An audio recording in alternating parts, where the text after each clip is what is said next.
is the Graeffe's root squaring process. So first here is we will recall about the roots of polynomials. So we will discuss the Graeffe's root squaring iterative method to solve the roots. And this method is capable of finding both the real and complex roots of polynomials. And to establish a background for the discussions, let us review the general characteristic of a nth degree polynomial. So we know now the form. So x to the n plus a1 times x raised by n minus 1 plus a2 times x raised by n minus 2 up to the last term, which is equal to a sub n, and it should be equal to 0. Where the coefficients a1, a2 up to a sub n are real numbers.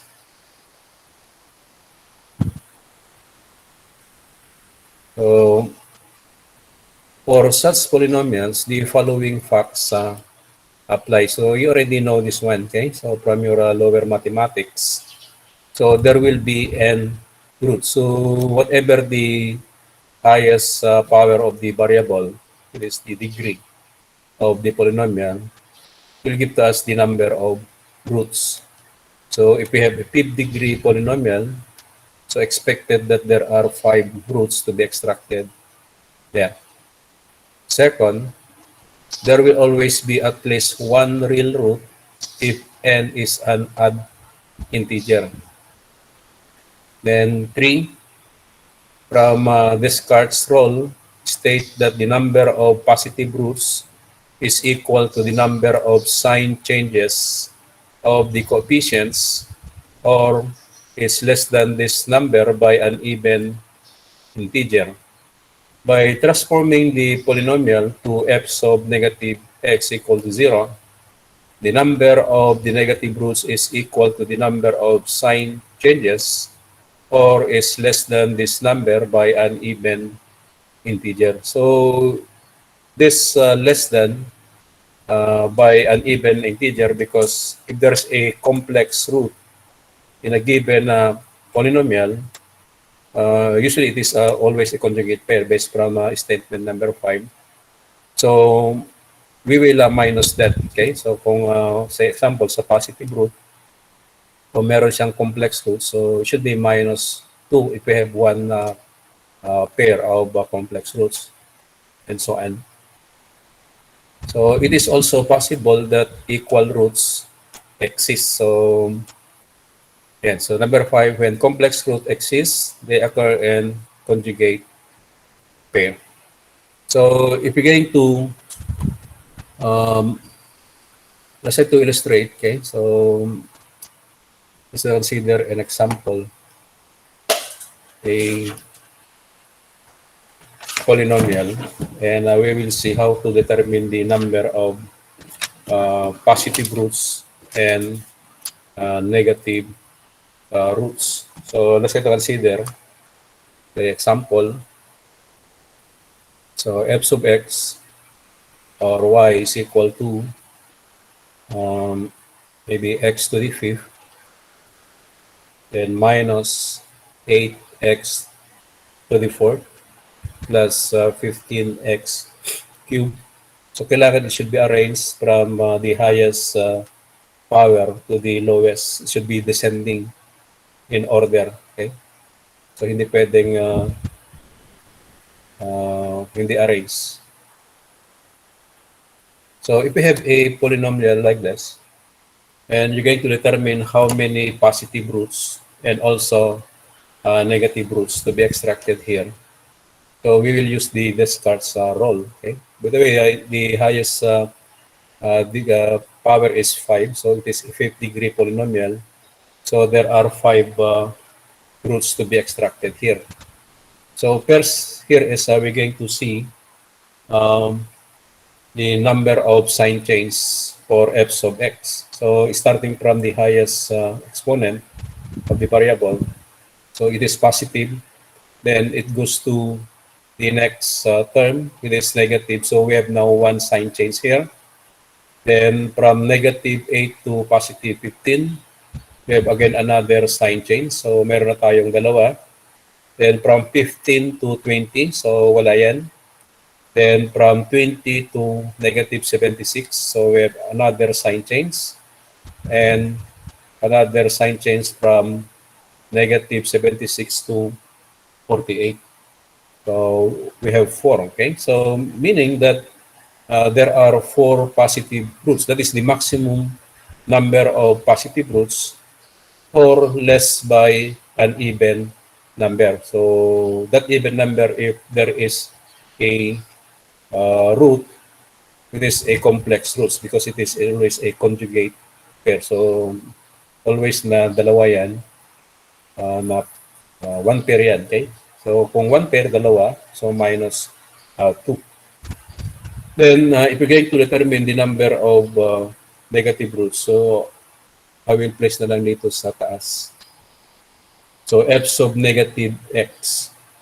So we're going to substitute negative x to the original equation. So yung mga with the power ng add will become, change its sign. So yung x to the fifth will become negative x to the fifth. Then yung 8x to the fourth will remain the same. Then minus 15x cubed. Then plus 20x squared. Then plus 76x plus 48. So, yan. So, ang mag-change lang ng sign should be yung mga merong exponent or power. It is add kasi so kahit negative x raised by that number will become negative. But kung even, so kung negative siya, maging positive. So it will not change the sign. So here, if you're going to see the number of sign change, we have only one. It is occurred here, okay? In the coefficient, negative 15 and positive 20. So meaning we have only one negative root. And that is already 100% sure that there is a one negative root. Okay? Hindi na pwedeng minus even number because we have only one. Okay, so that is the procedure. If you want to determine the number of positive roots and also with the negative roots. So let's say to discuss now this method, the Graeffe's root squaring method. So Graeffe's method for determining the roots of a polynomial is based upon the formulation of a new polynomial of the same degree as the original polynomial, but having roots which are some large even power m of the roots of the original polynomial. The new polynomial will have relationships between its coefficients and its roots, which may be solved to obtain the value of the roots. Maybe based from this statement, medyo malabo pa rin. Hindi natin ma-grasp kung ano yung method na to. So, kasi to further discuss this, okay? Para maintindihan natin. And if we're going to consider now a problem, the procedure is madali lang naman. So in developing the Graeffe's method, first is to discuss a root squaring procedure for obtaining a derived polynomial whose roots are the negative of some even power of the roots of the original polynomial. For simplicity or easier discussion, let's consider only a third degree polynomial. So in the form now x cubed plus a1 x squared plus a2x plus a3. And maybe the roots now of this polynomial under equation 1 are x1, x2, and x3. So assuming those are the roots. Then a polynomial having the roots negative x1, negative x2, and negative x3 would be in this equation. So meaning we're going to change now x to negative x. So the equation now will become negative x cubed. Yung power na even is will remain the same yung sign. So plus a1 x squared minus a2x plus a3. So we consider this as our second equation. So any question? How could we arrive with this? The same yung ginawa natin sa pag-determine ng negative roots. We change x into negative x to come out with this equation number 2. Then ang gawin natin dito is we're going to multiply now equation number 1 and equation number 2. So meaning we're going to multiply f sub x and f sub negative x. Still this is equal to 0. So these are the value of the equations now. So f sub x yung first bracket and f sub negative x yung second bracket. Then we're going to multiply this. Okay, so we don't know how to multiply this from your algebra. So maybe first is we're going to multiply x cubed to every term and the second term or yung f sub negative x to come out with this value. So x cubed times negative x cubed will give us negative x raised by 6. Then next is plus a1x to the fifth because x cubed times x squared will give to us x to the fifth and so on. Okay, so up to the last term. Okay, so and then if we're going to simplify this, okay, so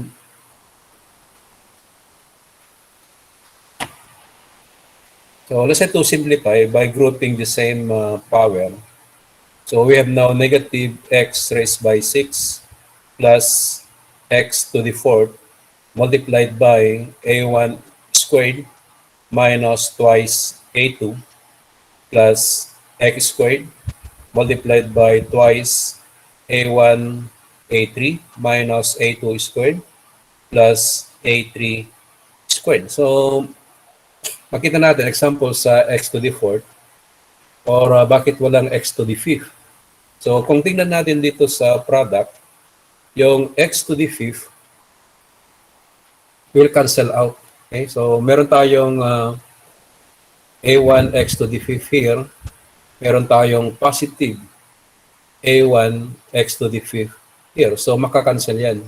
So wala tayong term na merong x to the fifth. Yung x to the fourth, meron tayong negative a2 na coefficient. Meron tayong a1 squared. Meron tayong a2 dito. So, yan. Then, we will combine this to come out with this equation dito sa next. So, meron tayong a1 squared minus twice a2. So, minus a1 squared. So, this term here.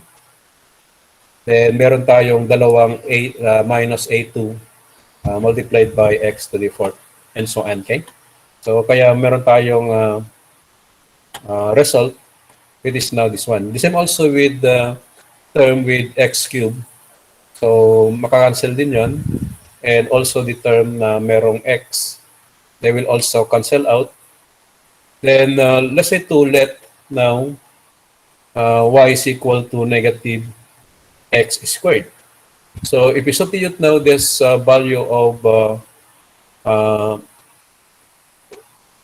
negative x squared to dy in the equation, our equation now will become like this. So, yung negative x raised by x6, okay? So, if you're going to substitute now as y, so ilan yung value dito? It should be negative x squared times negative x squared minus times negative x squared. So this should be still a negative x to the 6. So if you consider this, wait lang.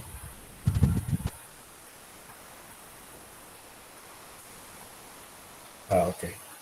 So maging negative y uh, cube siya. Okay? Then yung susunod, if you're going to consider x to the fourth, so if you substitute now there, so negative times, it will become positive. So maging y squared siya.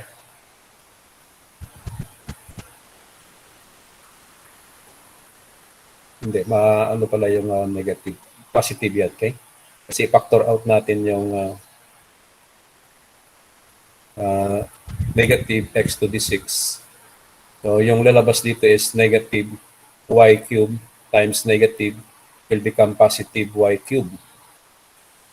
Then dito, it will become negative x squared times negative x squared. So meron tayong positive. We have that. Then for x squared, so maging negative y siya. Okay? Negative y. So kung negative y, so ang equivalent dito is negative y squared. So kung alisin natin yung negative dito sa y, we're going to insert that in the bracket. It will become a2 squared. So makita natin dito na a2 squared minus twice a1, a3. So baliktad na yan, okay? So kaya naging positive na yung y natin dito. So ito na yung equation natin after multiplying now f sub x and negative f sub negative x. So this is now the derived polynomial.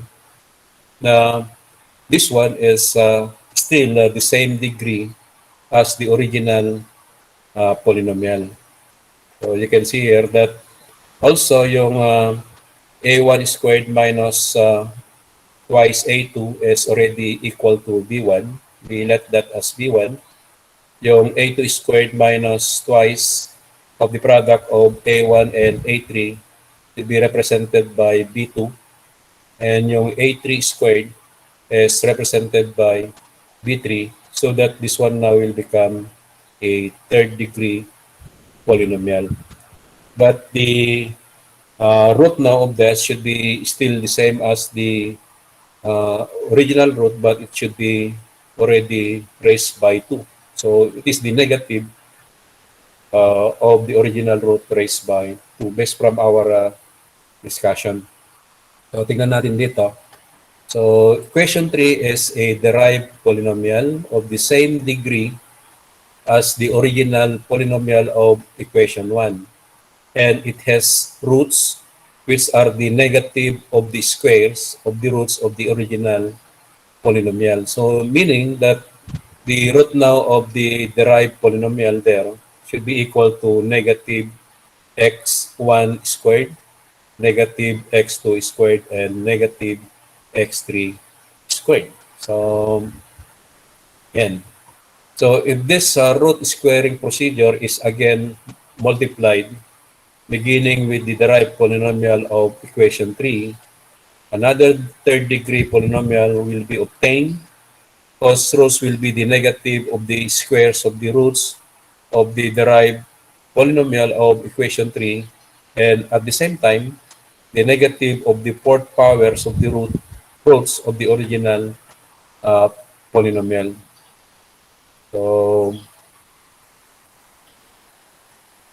So this discussion is if we let, okay, so if we let now the product of f sub x and f sub negative x to be f sub say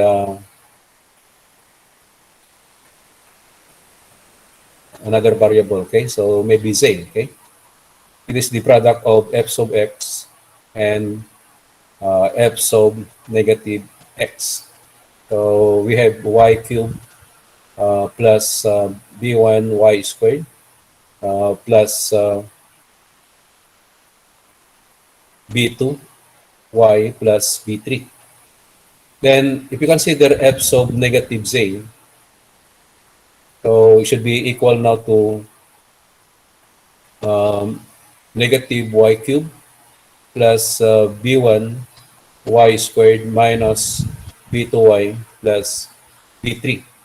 Then after that, we take again the product of f sub z and f sub negative z as we done in the first uh, iteration natin. So we multiply f sub x and f sub negative x. So if you do that, the resulting product again, after simplifying that, we come out pa rin with an equation which is a third degree uh, polynomial. So the same degree as the original polynomial, but the root now of that should be equal now to negative of the original roots raised by 4. So bakit 4? Kasi kung we're going to analyze yung f sub z is we have already, the roots now here is already raised by 2. So yung f sub negative z is also raised by 2. And we multiply that, then we come out now with a power of 4 for the roots, the resulting roots, but it should be negative. So yun ang sinabi dito. Okay? So kung ano to ay, the negative of the fourth powers of the roots of the original polynomial. If you do that again, okay? So for successive applications of the root squaring process will yield successive derived polynomials having roots which are the negative of the successive higher even powers m of the roots of the original polynomial. So if the root squaring process is applied to nth degree polynomial, the derived polynomials will have the general form as this one now here. So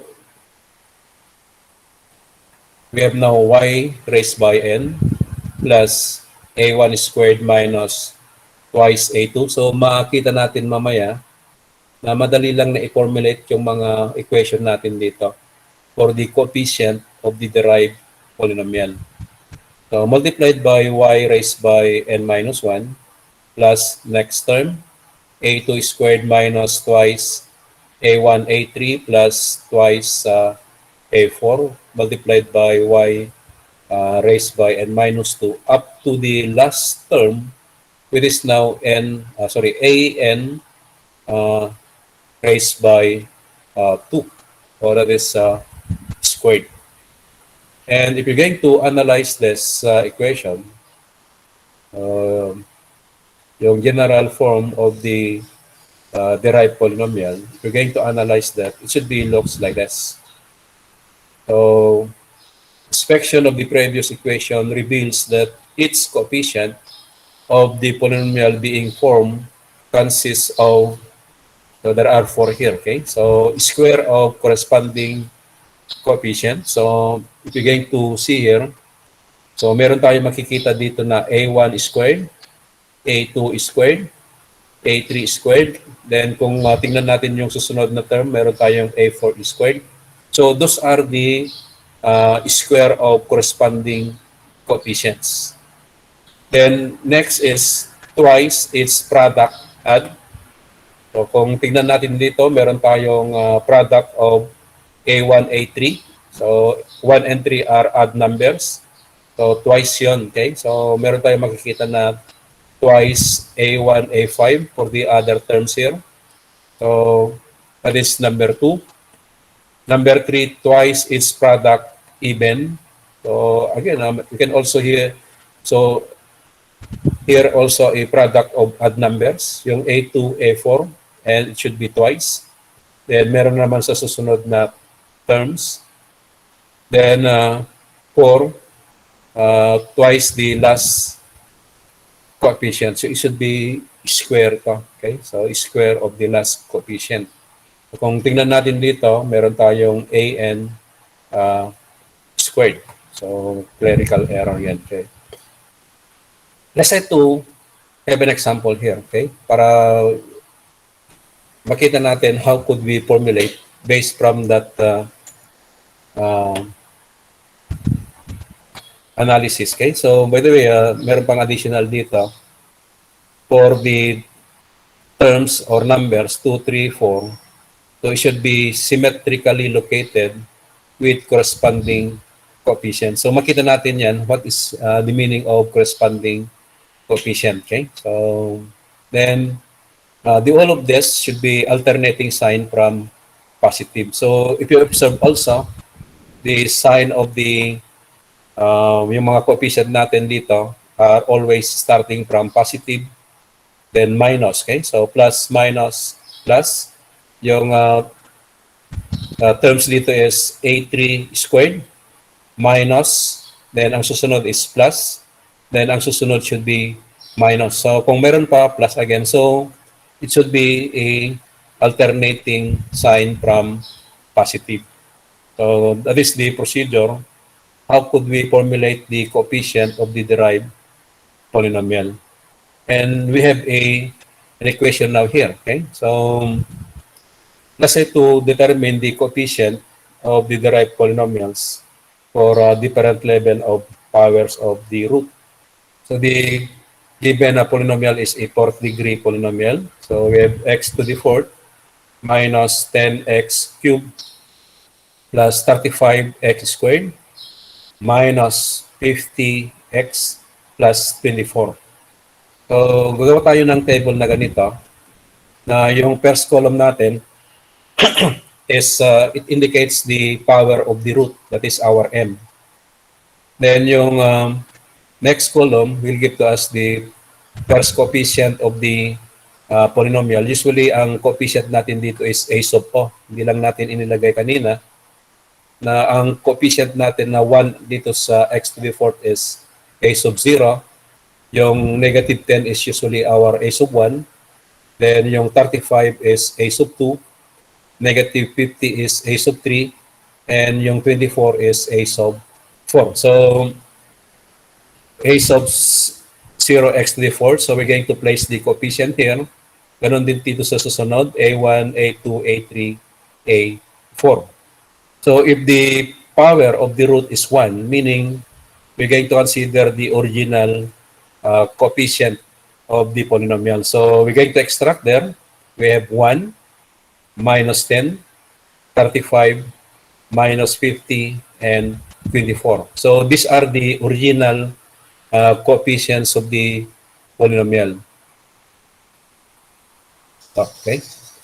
Then, we're going to determine the formula to determine the coefficient of the derived polynomial. So, yung diniscuss natin na formula. So, if you're going to consider the coefficient AO at this column, so ang corresponding coefficient natin should be AO because we are dealing with this. So, ang formula natin to determine the coefficient of the derived polynomial should be that coefficient AO squared. Then, minus the twice the product of the coefficient that is located symmetrically with this coefficient. So, ang coefficient natin should be A1 and dito sa kabila, sana kung meron, pero wala naman siyang coefficient at the other side. So, it should be 0. So, wala nang additional term for AO squared. Kasi wala siyang symmetrically located na coefficient with that. Kaya ang formula lang natin to determine the coefficient for the derived polynomial should be AO squared. For the next coefficient, A1, ang corresponding coefficient natin is A1. So, i-square natin yan based from our formula. Then, minus, kasi plus minus, twice the product of the coefficient that is symmetrically located with that corresponding coefficient. So, meron na tayo dito. So, meron na tayong A2 and AO. It is symmetrically located to A1. So, we take the product of that and multiplied by 2. So, meron tayong twice AO A2. So, ang formula natin before, yung unang discussion natin is hindi natin ipinakita yung AO.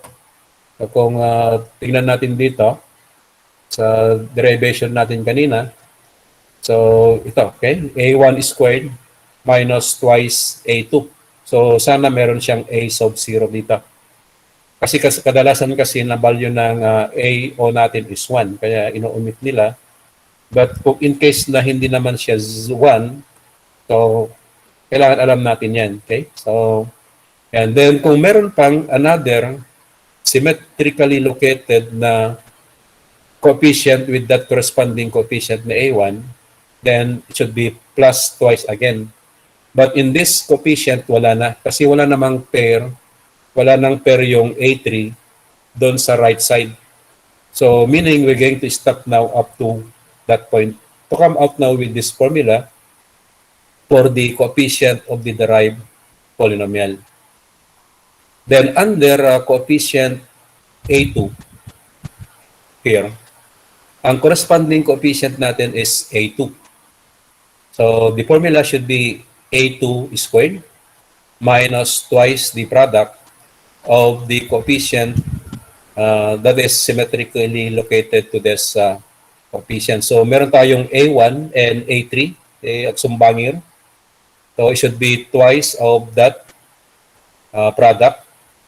Then, another pair which is symmetrically located to that coefficient A2 is yung A4 and A1. Kaya meron pa tayong plus twice AO A4. Then wala na. Okay? So makita natin na yung sign is alternating from positive, then negative, then positive. Okay? Then another on the coefficient A3.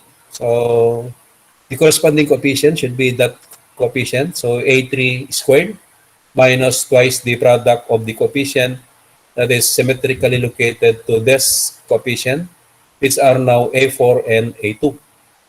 Then, wala na. Okay? So, the formula is A3Q squared minus twice A2, A4.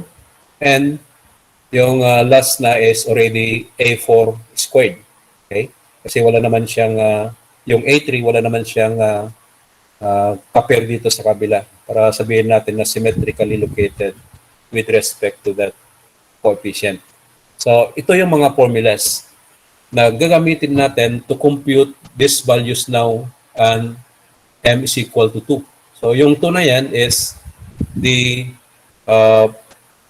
power now of the root of that derived polynomial. So, to come out with these values, it should be 1 squared. So, still 1 squared using the formula.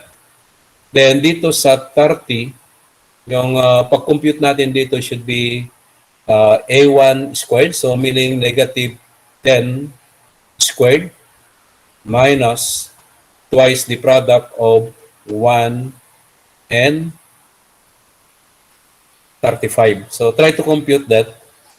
You come out with a value equal to 30 because negative 10 squared is 100. That is positive.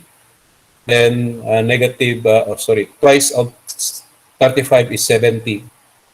So, ang lalabas is 30. So, kaya ang value natin dito is 30. Then, yung 273. So, ganun din. I-substitute lang natin yung mga coefficients. So, it should be 35 squared. Then, minus twice the product of negative 10 and negative 50 plus twice the product of 1 and 24. So, ipakita ko muna dito para meron kayong mga reference. So, this 273 is computed as 35 squared minus twice the product of negative 10 and negative 50, then plus twice the product of 1 and 24. So, if you calculate that, ang lalabas is 273. Then, for the next value of the coefficient of the derived polynomial, that 820 is also computed as negative 50 squared minus twice the product of 35 and 24. Then yung 576 is simply the square now of 24. So based from our equation, if you're going to write now the equation of the derived polynomial with a roots, it is equal now to the negative of the original roots raised by 2 should be looks like this. It should be y to the fourth plus 30 y cubed, then plus 273 x squared plus 820 x plus 576. So ito yung derived polynomial for that up to that point. Okay? Na ang root na makita natin dito is negative of the square of the original root. So, ito, pwede nating makita yan later on. We will use the MATLAB or the Octave para madali natin na masolve yung roots. Okay? And if we try to evaluate the root of that derived polynomial, ang lalabas doon is yung negative of the original root raised by 2 for that condition. Then if we consider another derived polynomials, the power now of the root will become 4. Okay? So, 4 na siya. Then, to determine these values, yung 1, 3, 5, 4, up to the last value, should be the same formula. Pero ang gagamitin na natin na coefficient should be the coefficient now at m is equal to 2. So, yung mga 1, 30, 273, 820, and 576. So, yung una dito is 1. So, 1 square pa rin. Yung 354 na value here is computed as 30 squared. So, the same formula. Okay? So, 30 squared minus twice the product of 1 and 273. So, the coefficient symmetrically located to this to come out with that value, 354. Yung 26,481 is computed as 273 squared minus twice the product of 30 and 820. Then plus twice the product of 1 and 576. So, yan, okay? Then yung 357,904 na value is computed as 820 squared minus twice the product of 273 and 576. And yung last na value na 331,776 is simply the square of 576. So again, meron naman tayong another derived polynomial which the power, the root now is already negative of the original roots raised by 4. So, ganon yung pag-compute natin ng coefficient of the derived polynomial. So, very important this method, the squaring process, in the computation now of the root using now the Graeffe's root squaring method. So, kailangan you know how to formulate this equation. So, question with this, masurutan nyo. So, the formula is square of the corresponding coefficient minus twice of the coefficient symmetrically located to that coefficient. Kung meron pang another symmetrically located to that, it should be plus twice. Then kung meron pa, minus twice, and so on. So, ganun lang yung formula. So, madaling i-familiarize. So, question with this, masurutan nyo. Ito yung pinaka-main na process in the Graeffe's root squaring process. So, very important ito. Kasi later on in our solution to determine the roots of polynomial, we will use this squaring process to determine the coefficient of the derived polynomial. O awanti question nyo, masurutan nyo. Awan? So if there's none, we continue. So we have still for 15 minutes. So we go now with the method. So we have three kinds of polynomials that is considered now in our discussion. So one is those having only real and distinct roots. So there are three kasi in terms of the roots, meron tayong tatlong klase ng polynomial. So those having only real and distinct roots. So all the roots should be composed of real numbers and all distinct kahit nasa awanti equal or no repeated roots.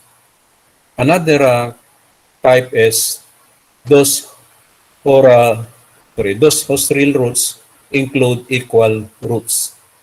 So meron pa rin siyang distinct root na real numbers and meron pa siyang equal roots. And the third one is those whose roots include conjugate pairs of complex roots. So if we have a complex roots, so it is always a pair, sabi natin kanina. And usually the pair there is usually a conjugate pair. So alam natin yung conjugate, we only change the sign of the imaginary component. So assuming na meron tayong root na 1 plus 2i or j. So the conjugate of this is 1 minus 2i. So it is always a pair like this kung meron siyang complex root. So let's consider the first one. So the polynomial having real and distinct roots. So again, for our derivation in formulas na gagamitin natin, we consider only a third degree polynomial. So again, the form is x cubed plus a1x squared plus a2x plus a3 equal to 0. It has the roots alpha 1, alpha 2, and alpha 3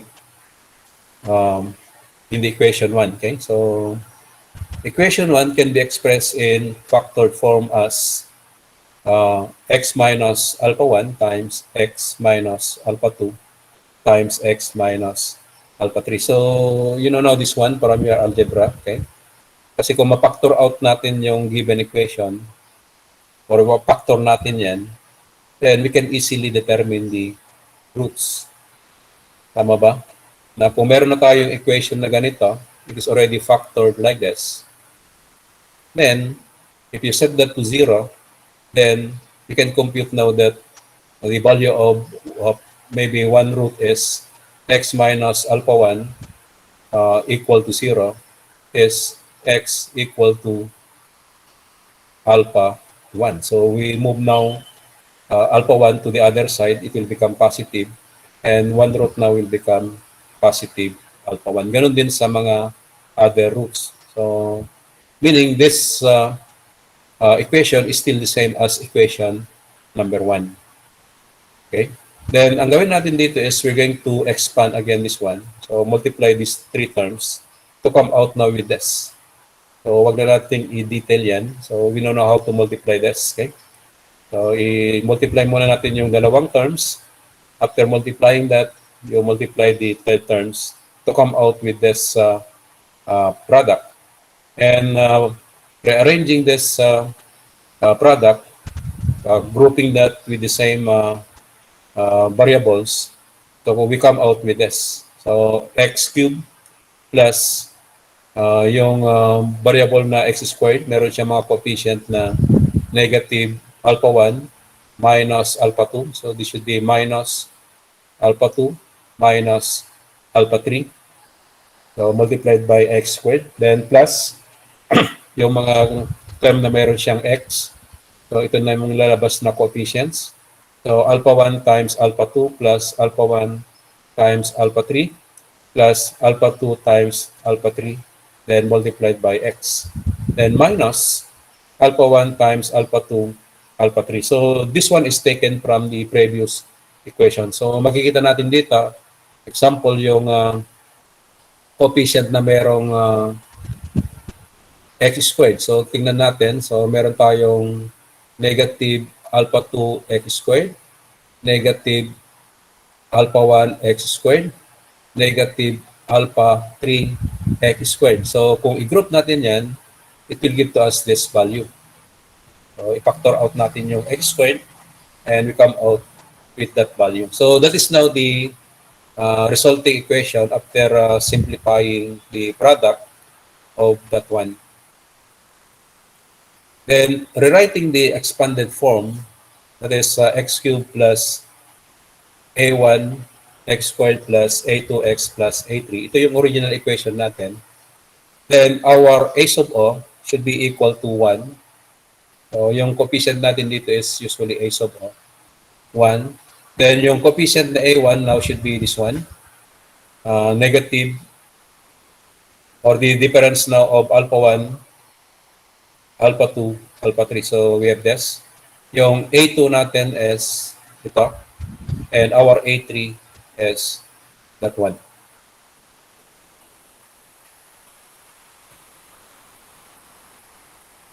Then, introducing the NK roots. So, if you're going to search what is NK roots, you can see that in maybe in the, say, example, Google, it will give to us the negative of the original roots. So, kung ang roots niya is positive 1, then the NK root should be negative 1. So, that is the meaning of NK roots. So, the NK roots of polynomials are the negatives of the roots of the polynomial. So, if that is the case, then we're going to let now alpha 1 to be equal to negative of R1. Alpha 2, negative of R2. So, yung mga R natin dito are the NK roots. Then, alpha 3, also negative R3. So that if we substitute now to the values of alpha 1, if we substitute now to the equation for A1, A2, A3, these are in terms of alpha 1, then our equation for the coefficient A1, A2, A3 will become now like this in terms of the NK roots. Kasi yung A1 natin kanina is equal to negative alpha 1, negative alpha 2, negative alpha 3. So kung isubstitute natin na yung alpha 1 is negative R1, yung alpha 2 is negative R2, and yung alpha 3 is negative R3, they will become positive and it will become now like this. So it is simply R1 plus R2 plus R3. So ganun din sa A2. If we substitute the same procedure as that, we come out with this. So kahit negative siya, maging positive pa rin because negative and negative will become positive. And yung A3, kanina is negative siya, negative of the product of alpha 1, alpha 2, alpha 3. Then if you substitute now alpha 1, alpha 2, alpha 3 as negative R1, negative R2, and negative R3, the product there is negative, then multiplied with the negative here will become positive R1, R2, R3. So ito na yung resulting equation for the coefficient. These are A1, A2, A3. Then now, we go now with the derived polynomials. Okay, so ang equation natin sa derived polynomials is ang mga coefficient natin is already become B. So instead na A, okay? So kasi yung A is the original coefficient of the the polynomial, then yung coefficient of the derived polynomial, we consider that as B na variable. So yung B1 now will become R1 raised by M plus R2 raised by M plus R3 raised by M. So yung M na yan is yung power ng root. So sabi yung discussion natin kanina na if we multiply the original polynomial by its negative, the power now of the root will become 2. So usually yung M natin is an even number. Okay? So maging 2, 4, 8, 16, 32, 64, 1 to 8, and so on. So meaning that if we consider now the coefficient of the derived polynomial, the anchor root now will be already raised by m. So lagyan lang natin ng mga power ng m, lahat yung mga formulas natin dito sa A. Okay? So kanina yung A1 is R1 plus R2, R3. Kung ginawa natin na B1 yan, maging R1 raised by M, R2 raised by M, and so on. So that it will become now like this. So ito na yung mga formula for the coefficient of the derived polynomial. So yung M natin dito, so yung pag-determine natin ng yung squaring process natin to determine the derived polynomial, so kailangan yung M natin should be large enough to develop non-dominant terms. So makikita natin what is that non-dominant terms. Kasi kung yung non-dominant terms, meaning na yung term na yan, pwede nating alisin so that it will not affect now the value. Kasi yung value na yan is already very small comparing to the other value. So if you remove that, it will not change the value. Okay, so maybe we end up to that point muna. So our discussion here about the determination of the coefficient of the derived polynomial. Okay, so very important here is you know how to compute the coefficient of the derived polynomial. So using the squaring process. Na ang formula to compute those are you square the corresponding coefficient, and next is minus twice the product of the coefficient that are symmetrically located to that. Then if there are other symmetrically located na coefficient, should be plus, kasi minus yung last, then plus twice again. Then kung meron pa, minus twice again, and so on. So those are the formulas na madali lang na i-memorize yun or i-familiarize. Okay? Then after that, we come out with these formulas for the coefficient of the derived polynomials. It is already in terms of the anchor roots. So, yun ang diniscuss natin ngayon. Okay? So, question? Question with our discussion.